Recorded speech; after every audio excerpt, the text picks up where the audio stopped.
হুদায়বিয়ার সন্ধির যে ঘটনা আমরা শুনেছি এতদিন পর্যন্ত, শুধু শুনেছি অনেকে, কিন্তু এখান থেকে শিক্ষাটা আজ অনেকে নেয়নি। বাংলাদেশের এখন যে অবস্থা, এই শিক্ষা নেওয়ার সময় এখনই। নবীজি 1400 মানুষ নিয়ে এসেছিলেন সাহাবায়ে কেরাম নিয়ে হজ করার জন্যে। হুদায়বিয়া নামক যে জায়গাটা এখন কূপ আছে, এখানে এই জায়গায় নবীজি আশ্রয় নিলে আস্তানা গাড়লেন, তাঁবু গাড়লেন। কাফেরদের পক্ষ থেকে এখানে প্রতিবন্ধকতা সৃষ্টি করা হয়েছে যে না, আপনাদেরকে আমরা আর যেতে দেব না। বিশ্বনবী তাদেরকে প্রস্তাব দিলেন যে আমরা কিচ্ছু নিয়ে আসিনি সাথে করে, শুধু হজ করেই চলে যাব। কাফেরদের পক্ষ থেকে আওয়াজ এলো না, আপনাকে আমরা যেতে দেব না, তবে আমাদের একটা প্রস্তাব আছে। আপনি যদি আগামী বছরে আসেন হজ করে যেতে পারবেন, কিন্তু এবছরে আপনাদেরকে আমরা আল্লাহর ঘর কাবায় যেতে দেব না। কি নিষ্ঠুর আচরণ! তাকান, আল্লাহ পাকের নবী আল্লাহর ঘর তাওয়াফ করবে, বাধা দিচ্ছে যারা আল্লাহকে বিশ্বাস করে না তারা। এ বাংলাদেশে 50টা বছর কোরআনে কারীম প্রচার করেছে যারা, কোরআনের পাখি শহীদ আল্লামা দেলাওয়ার হোসাইন সাইদি রহমতুল্লাহ আলাইহি, তার নামে মামলা দেওয়া হয়, কেস দেওয়া হয়, তিনি নাকি ধর্মীয় অনুভূতিতে আঘাত দিয়েছে। আমার তো মনে হয় 1500 বছর আগে নবীজিকে যারা বাধা দিয়েছিল আল্লাহর ঘর কাবায় হজ করতে দেবে না, 1500 বছর পরে যেন তাদের প্রেতাত্মারাই ফিরে এসেছে। আল্লাহর নবী বললেন ঠিক আছে, ওসমানকে পাঠালাম। হযরত ওসমান ইবনে আফফান রাদিয়াল্লাহু তাআলা আনহু তিনি গেলেন। হযরত ওসমানকে তারা আটক করার পরে ঘোষণা দিয়ে দিল, কতিলা ওসমান ইবনে আফফান, ওসমানকে হত্যা করা হয়েছে। এ সংবাদ যখন নবীজির কাছে এসেছে, যশোরবাসী খুব খেয়াল করেন, এখানে হযরতে ওসমানকে তারা হত্যা করার ঘোষণা দিয়ে মিথ্যা একটা সংবাদ পাঠিয়ে দিয়েছে নবীজির কাছে।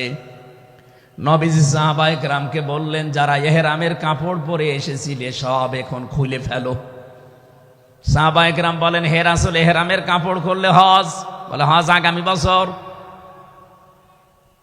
ও বাংলার মুসলমানেরা, আমি কেন বলছি এই আয়াতটা 2-1 মিনিট পরে আপনি টের পাবেন।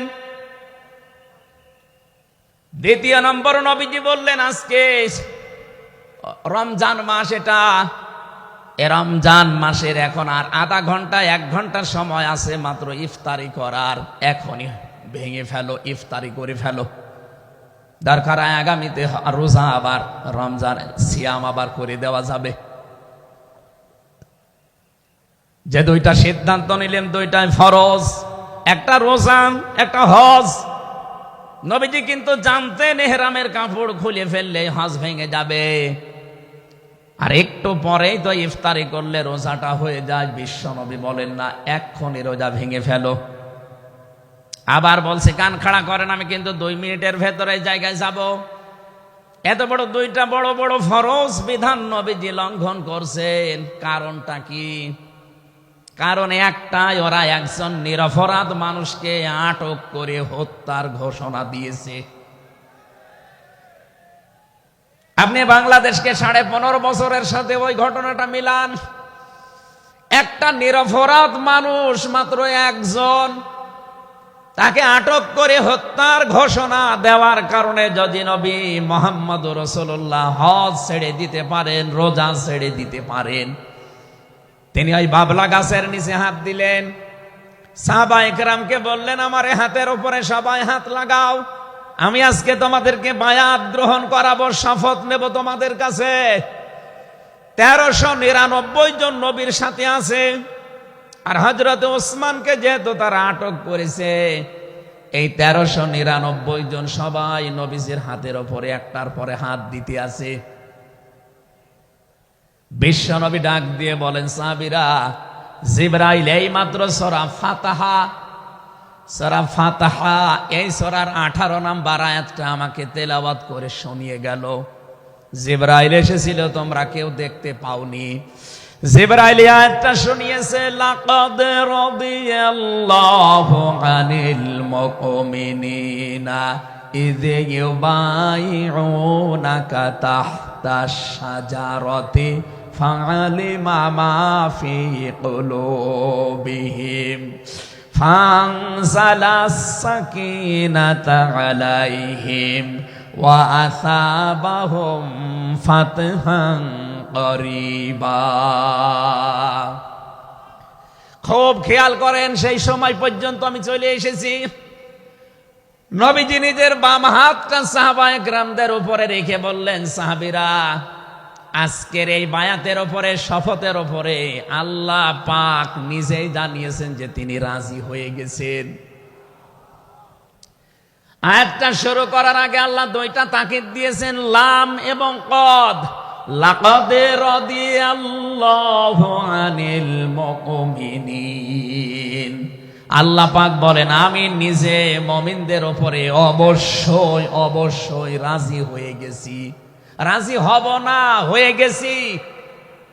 তাহতা শাজারাতি, এই গাছের নিচে আপনার হাতের উপরে যারা হাত দিয়ে আজকে শপথ বাক্য পাঠ করছে যে ওসমান হত্যার বদলা না নিয়ে কেউ মদিনায় ফেরত যাবে না, আমি আল্লাহ তাদের মনের খবর যেহেতু জানি, ফাআলিমা মা ফি কুলুবিহিম, তারা যে শপথ নিচ্ছে এটা কিন্তু লোক দেখানোর জন্য না, এটা মন থেকেই। ফানসালাস সাকিনাতা আলাইহিম, তাদের উপরে আমি আল্লাহর প্রশান্তি নাযিল হয়ে গেছে অলরেডি। ওয়া আসাবাহুম ফাতাহান করিবা, তাদেরকে আমি আসন্ন একটা বিজয়ের সুসংবাদ দিচ্ছি। সুতরাং এই বায়াতের রিদওয়ানের উপরে যেহেতু সবাই হাত দিয়েছে, ওসমানের হাতটা এখানে নেই, হে নবী আপনার বাম হাতটা উপরে তুলে ধরেন, এইটাই আমি ওসমানের হাত হিসাবে মেনে নিলাম। তার মানে 1400 মানুষের উপরে আমি আল্লাহ অলরেডি রাজি হয়ে গেছি। আমার মুসলমান ভাইরা, এবার আমি খেয়াল করার জন্য আর একবার বলছি, এইটা বলার জন্য আমি এতক্ষণ ঘুরছিলাম। একটা নিরপরাধ মানুষকে ওরা মিথ্যা তথ্য ছড়িয়েছে যে আটক করা হয়েছে, মেরে ফেলা হয়েছে, হত্যা করা হয়েছে। নবীজি একজন মানুষের জীবনের বদলা নেওয়ার জন্য 1400 মানুষকে তিনি বায়াত করাচ্ছেন, শপথ বাক্য পাঠ করাচ্ছেন। একটু খেয়াল করেন তো, একজন মানুষের জীবনের জন্য জীবন দিতে প্রস্তুত 1399 জন, আর নবী সহ। এমন বাক্য তিনি পাঠ করিয়েছেন, এমন শপথ নিয়েছেন যে আল্লাহ অলরেডি রাজি হয়ে আয়াত নাজিল করছেন। নবীজি বললেন ওরা ওসমানকে হত্যা করেছে, ওসমান একজন নিরপরাধ মানুষ। একটা নিরপরাধ মানুষকে বিনা কারণে আটক করে হত্যা করেছে, ওদের কোনো ক্ষমা নেই। আমরা আজকে 1400 মানুষ শপথ নিলাম, ওদেরকে হত্যার প্রতিশোধ না নিয়ে আমরা কোনোদিন আর মক্কা মদিনায় ফেরত যাব না। আমার তো মনে হচ্ছে বাংলাদেশে এখনো বহু মানুষ বিনা কারণে যাদেরকে হত্যা করা হয়েছে, নিরপরাধ মানুষগুলোকে ফাঁসির কাস্টে ঝোলানো হয়েছে, কত মানুষকে মৃত্যুর দিকে ঠেলে দিয়েছে। এখনো জিন্দা শহীদ জনাব এটিএম আজহারুল ইসলাম এখনো জেলখানায় পচতেছে। বানানো বিচার ব্যবস্থা, বানানো বিচারপতি, নিজেদের উকিল, নিজেদের পিপি, নিজেদের সাক্ষী, নিজেদের রায় সব দিয়ে একটা মানুষকে আর 17 বছর আপনি আটক করে রেখেছেন। আমার তো মনে হয় এখন সময়ের দাবি, সূরা ফাতিহা থেকে যেহেতু তাফসীর শুনছেন, আজ এই বাংলার 18 কোটি জনগণের উপরে যদি আল্লাহ পাক খুশি হতে চান, এই নিরপরাধ মানুষগুলোকে জেলখানা থেকে মুক্ত করা লাগবে।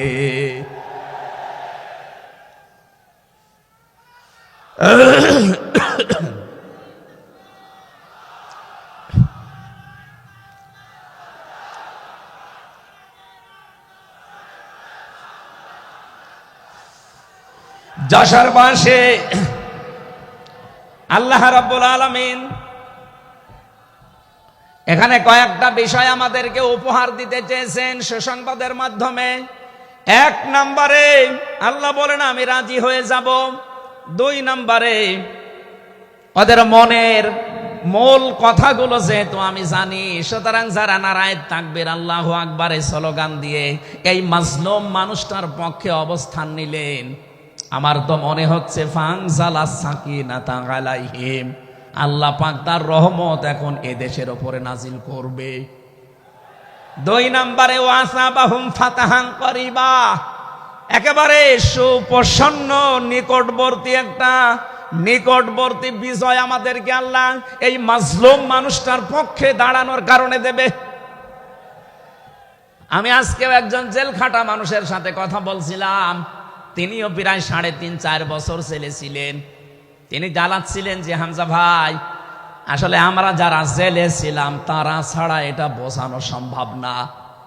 বহু মানুষ বিনা অপরাধে, বিশেষ করে 15.5 বছরে তো হবে, বিনা কারণে বিনা অপরাধে কিচ্ছু জানে না, বছরের পর বছর জেলে পচতেছে। ওরা যদি একজন নিরপরাধ মানুষকে মিথ্যা কথা ছড়িয়ে দেওয়ার কারণে নবী যেরকম সিদ্ধান্ত নিতে পারে, আজ বাংলার 18 কোটি মানুষ দল বেদল সব ভুলে গিয়ে নিরপরাধ যত মানুষ জেলে ভর্তি আছে, গুম হয়েছিল, খুন হয়েছিল যারা, এদের পক্ষে দাঁড়াতে যদি সত্যি আপনি মন থেকে এগিয়ে আসতে পারেন, আল্লাহর কসম আমাদের সামনে আল্লাহ বিজয় দেখাবেন। বিজয় আমরা দেখতে পাচ্ছি। সূরা কসস 20 নম্বর পারার 4 নম্বর পৃষ্ঠার 15 নম্বর লাইনের 5 নম্বর আয়াত।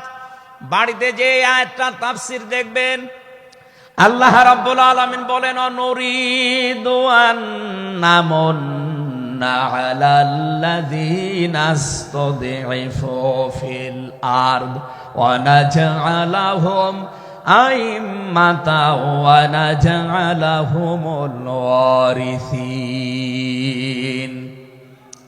আমি আল্লাহ একটা ইচ্ছা করলাম, হাজার হাজার বছর আগে হে নবী, এই পৃথিবীর ময়দানে ফেরাউন নামে একটা লোক ছিল। রাষ্ট্রীয় ক্ষমতায় থাকার কারণে ওই দেশে বিভিন্ন দলে বিদলে বিভক্ত করে মানুষকে রেখেছিল, আর একটা দলকে সে টার্গেট নিয়ে কোণঠাসা করে, ছোট করে, হীন করে রেখেছিল। সেই দলটা ছিল মুসা নবীর দল। আমি আল্লাহ একটা ইচ্ছা করলাম, জমিনের উপরে যাদেরকে দুর্বল করে রেখেছে ফেরাউন, এই দুর্বল দলের উপরে আমি আল্লাহ মনন করব। মনন মানে অনুগ্রহ করা, দয়া করা। আমি আল্লাহ দয়া করব তাদের উপরে, মনন করব। এই কারণ আমি তাদেরকে জমিনের শাসন ক্ষমতায় বসাতে চাই, জমিনের উত্তরাধিকারী তাদেরকে বানিয়ে দিতে চাই। অনুমাক্কিনা লাহুম ফিল আরদ, জমিনের উপরে তাদেরকে আমি ক্ষমতায় বসাবো, এটা আমি আল্লাহর ইচ্ছা। বলেন তো আল্লাহ যদি কোনো ইচ্ছা করে ওটা রদ করার কেউ আছে? আরো জোরে বলেন আছে। সুতরাং এই আয়াত দিয়ে আমি যেহেতু 100% আয়াতটা বিশ্বাস করি, হাজার হাজার বছর আগে ফেরাউনের এই জীবনের সাথে, কাহিনীর সাথে, তাফসিরের সাথে আমি বাংলাদেশে আয়াতটা মিলিয়েছি। দেখতে পেয়েছি 2024 সালের 5 আগস্টের পরে একটা দলের সাথে আয়াতটা মিলে যাচ্ছে।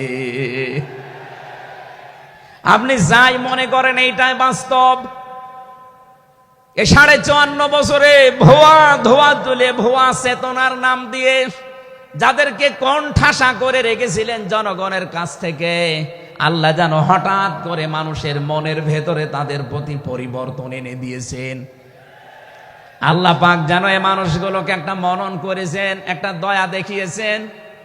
ওয়ানাজআলাহুম আইম্মাতান, জমিনের ইমাম তাদেরকে যেন আল্লাহ দিনের পর দিন বানিয়ে দিচ্ছে। তাদের আচার ব্যবহার, তাদের চরিত্র, তাদের ব্যবহার, তাদের মাধুর্যতা, তাদের যে ইখলাস, এগুলো দেখছে আমার আল্লাহ দিনের পরে দিন জমিনের ইমাম তাদেরকে আল্লাহ বানাচ্ছেন। ওয়ানাজআলাহুমুল ওয়ারিসিন, আয়াতের শেষের কথা, আল্লাহ তাদেরকে জমিনের ওয়ারিস বানিয়ে দেবেন।